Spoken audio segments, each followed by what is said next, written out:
সাজতে কে না ভালোবাসে? কম বেশি সবাই সাজতে পছন্দ করে।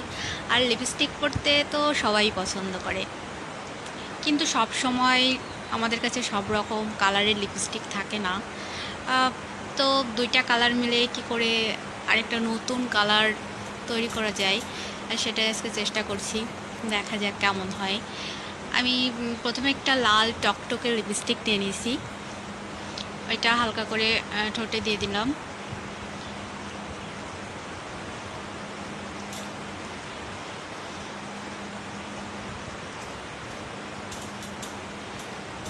তারপর একটা নুড কালারের লিপস্টিক ঠোঁটের উপর দিয়ে দিচ্ছি। দেওয়ার পর দুইটা কালার ভালো করে মিক্স করতে হবে।